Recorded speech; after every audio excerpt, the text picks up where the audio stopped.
Day 39, Wednesday, December 7th. Genesis 42. Genesis 42 1-38 NKJV. When Jacob saw that there was grain in Egypt, Jacob said to his sons, "Why do you look at one another?" And he said, "Indeed I have heard that there is grain in Egypt. Go down to that place and buy for us there, that we may live and not die." So Joseph's 10 brothers went down to buy grain in Egypt. But Jacob did not send Joseph's brother Benjamin with his brothers, for he said, "Lest some calamity befall him." And the sons of Israel went to buy grain among those who journeyed, for the famine was in the land of Canaan. Now Joseph was governor over the land, and it was he who sold to all the people of the land. And Joseph's brothers came and bowed down before him with their faces to the earth. Joseph saw his brothers and recognized them, but he acted as a stranger to them and spoke roughly to them. Then he said to them, "Where do you come from?" And they said, "From the land of Canaan to buy food." So Joseph recognized his brothers, but they did not recognize him. Then Joseph remembered the dreams which he had dreamed about them, and said to them, "You are spies. You have come to see the nakedness of the land." And they said to him, "No, my lord, but your servants have come to buy food. We are all one man's sons, we are honest men, your servants are not spies." But he said to them, "No, but you have come to see the nakedness of the land." And they said, "Your servants are 12 brothers, the sons of one man in the land of Canaan, and in fact, the youngest is with our father today, and one is no more." But Joseph said to them, "It is as I spoke to you, saying, You are spies. In this manner you shall be tested. By the life of Pharaoh, you shall not leave this place unless your youngest brother comes here. Send one of you, and let him bring your brother, and you shall be kept in prison, that your words may be tested to see whether there is any truth in you, or else, by the life of Pharaoh, surely you are spies." So he put them all together in prison 3 days. Then Joseph said to them the third day, "Do this and live, for I fear God. If you are honest men, let one of your brothers be confined to your prison house, but you, go and carry grain for the famine of your houses, and bring your youngest brother to me, so your words will be verified, and you shall not die." And they did so. Then they said to one another, "We are truly guilty concerning our brother, for we saw the anguish of his soul when he pleaded with us, and we would not hear, therefore this distress has come upon us." And Reuben answered them, saying, "Did I not speak to you, saying, Do not sin against the boy, and you would not listen? Therefore behold, his blood is now required of us." But they did not know that Joseph understood them, for he spoke to them through an interpreter, and he turned himself away from them and wept. Then he returned to them again, and talked with them, and he took Simeon from them and bound him before their eyes. Then Joseph gave a command to fill their sacks with grain, to restore every man's money to his sack, and to give them provisions for the journey. Thus he did for them. So they loaded their donkeys with the grain and departed from there. But as one of them opened his sack to give his donkey feed at the encampment, he saw his money, and there it was, in the mouth of his sack. So he said to his brothers, "My money has been restored, and there it is, in my sack." Then their hearts failed them and they were afraid, saying to one another, "What is this that God has done to us?" Then they went to Jacob their father in the land of Canaan and told him all that had happened to them, saying, "The man who is lord of the land spoke roughly to us, and took us for spies of the country. But we said to him, We are honest men, we are not spies. We are 12 brothers, sons of our father, one is no more, and the youngest is with our father this day in the land of Canaan." Then the man, the lord of the country, said to us, "By this I will know that you are honest men. Leave one of your brothers here with me, take food for the famine of your households, and be gone, and bring your youngest brother to me, so I shall know that you are not spies, but that you are honest men.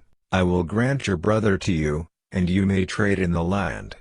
Then it happened as they emptied their sacks, that surprisingly each man's bundle of money was in his sack, and when they and their father saw the bundles of money, they were afraid. And Jacob their father said to them, You have bereaved me. Joseph is no more, Simeon is no more, and you want to take Benjamin. All these things are against me. Then Reuben spoke to his father, saying, Kill my 2 sons if I do not bring him back to you. Put him in my hands, and I will bring him back to you. But he said, My son shall not go down with you, for his brother is dead, and he is left alone. If any calamity should befall him along the way in which you go, then you would bring down my gray hair with sorrow to the grave. Daily deep dive. Famines were nothing new. Abraham had gone to Egypt during 1 Gen 12:10, and Isaac had gone to Gerar, Gen 26:1. God could have intervened for Jacob and his family and provided them miraculously with food, and maybe they wondered why he wasn't providing and allowed them to be on the brink of starvation. But we know it was all a part of God's plan for them to come down to Joseph in Egypt. Verse 6, From the high position of power, influence and control, Joseph oversaw in detail the selling of food. So when his brothers show up, they come and not only bow the knee, but place their faces on the ground, an act that John Gill's commentary says was a submission to him in the humblest of manners, which brought about God's fulfillment of Joseph's dream. Gen 37:7. Verse 7, Even though Joseph recognizes them, he acts as he didn't, and in a hard tone, Where did you come from? Verse 8, His brothers did not recognize their brother who is now a full-grown man, and they had no reason to even expect that their brother who they sold as a slave could possibly be in such a position of great power. Verse 9, What does it mean when it says you have come to see the nakedness of the land? When something is naked, everything can be seen and nothing is hidden or held back. Joseph here makes his brothers believe he thinks they are spies looking for how the city might be vulnerable. Here's what John Gill's commentary states. What parts of it are weakest, most defenseless, and less fortified, and most easy to break in at, and invade the land? Verse 16, NKJV says you shall be kept in prison. This word for prison, asar, means to tie or bind. Verse 17, again the NKJV says he put them all in prison 3 days. This word for prison is not the same as the previous verse, and it's not the word used for the type of prison Potiphar threw Joseph in. This is the first time this word mishmar is used in the Bible, and while it means a place of confinement, prison, guard, jail, observance, etc., it's used throughout the Bible more in the idea of putting someone in a place where they can be watched, observed, kept contained, but not in the sense of a dungeon or pit like Joseph himself was in. I bring this out because initially I thought, did Joseph throw his brothers into the same type of place where he spent so many years, and if so, was that done to teach them a small taste of what he went through? But I also had the thought, that seems a bit cruel to put them in such an awful place, and was that really the type of man he was? In digging into this, I don't think so. I think he simply had them held and contained in a place, a type of prison or confinement, so that they didn't run away and his plan could come about, but not in a way that would treat them cruelly. Verse 19, After 3 days, Joseph lets all but one of them go. Verse 21, we see that Joseph, and their guilt of him, is now squarely on the forefront of their minds. They believe they are being punished for their cruelty to him.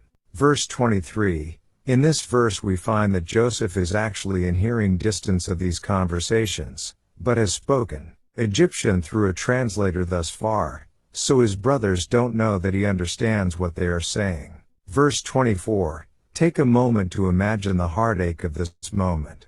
For years he has felt the enormous grief of being betrayed, sold and unwanted by his brothers. He probably great struggled with mixtures of anger and sadness over the years and even here at this moment. But then listening to his brothers, he hears that they at least understand to some degree their guilt and learns that his oldest brother Reuben tried to talk them out of harming him. He turns away from them and weeps. After turning back around, he then binds Simeon in front of all of them. John Gill's commentary states, who perhaps was the most cruel and hard-hearted among them, and it appears from the affair of Shechem, that he was a man of a fierce and bloody disposition.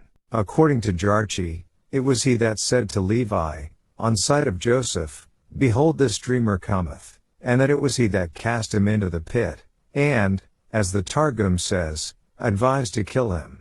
And perhaps Joseph might pitch upon him as the hostage, not only because he had used him more evilly than the rest, but because he might observe he was less concerned, and not so much humbled now for the evil he had done as the rest were. And, verse 28, they stop at a place of lodging or an inn, and one of them after opening their sack of grain to feed a donkey, and learning that they still had their money, they are very afraid and fear that God has continued to punish them. Verse 35, after recounting the whole story to their father Jacob, they find that all of them still have their money, and again fear grips them all. Never in their wildest dreams do they think that they would have purposely been given their money back. Verse 36, Jacob is greatly grieved by this whole series of events. He's already lost his son Joseph, he assumes he will never see Simeon again, and he greatly fears if he allows Benjamin to go too, he will lose him as well.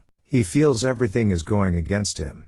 In our hardest and darkest moments, we don't always remember how much God has been with us and intervened in our lives. We tend to focus on the difficulty of the moment and often feel overwhelmed. Verse 37, Reuben promises his father that he will bring Benjamin back, and appears to offer the life of 2 of his 4 sons if he doesn't. However, that may not be the case. John Gill's commentary states to lose his own son, and to have 2 of his grandchildren slain, would have been an increase of his sorrow and grief, instead of being an alleviation of it. But Reuben's meaning was, not that his children should be slain, but this he says, to show that he would be as careful and solicitous for the return of Benjamin as if the life of 2 sons of his lay at stake, and was so confident of it that he could risk the life of them upon it, who were as dear to him as one Benjamin was to his father. Verse 38, Jacob essentially says, no, you're not taking Benjamin. It would kill me if anything happened to him.